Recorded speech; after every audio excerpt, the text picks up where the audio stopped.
जाता है और 7 समुंदर पार परदेसियों को भी अपने ब्रदर्स एंड सिस्टर्स कहकर बुलाता है। यह प्रेम की पूज्य भूमि भारतवर्ष कहलाता है, भारतवर्ष कहलाता है।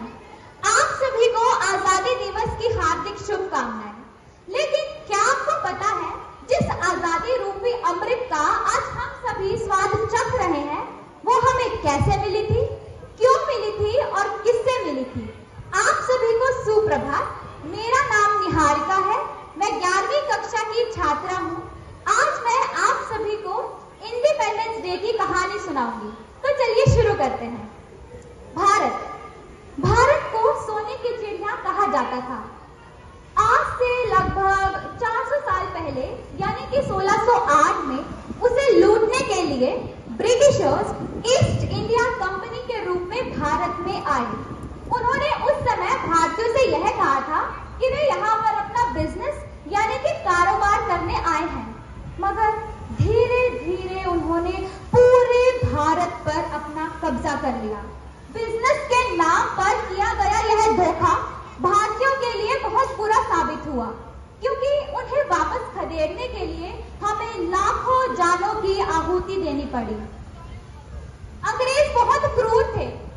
उन्होंने भारतीयों के साथ बेहद भेदभाव किया, जैसे कि भारतीय इंसान ही ना हो। मगर इसके खिलाफ सबसे पहले आवाज उठाई थी मंगल पांडे ने सन 1857 में, जब उन्होंने देखा कि अंग्रेज भारतीयों के घर में उन्हीं को गुलाम बना रहे हैं, उन पर अत्याचार कर रहे हैं, तो उन्होंने अपने देश भारत को अंग्रेजों से आजाद करवाने की ठानी। मगर अंग्रेजों ने उनकी एक न सुनी और बदले में मंगल पांडे को फांसी दे दी गई और मंगल पांडे शहीद हो गए।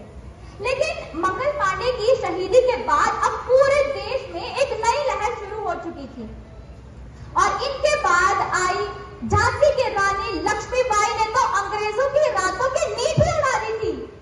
मगर इससे पूरी दुनिया को यह भी पता चला कि भारत की औरतें किसी से कम नहीं है, मगर वे भी अंग्रेजों के खिलाफ एक जंग में शहीद हो गए।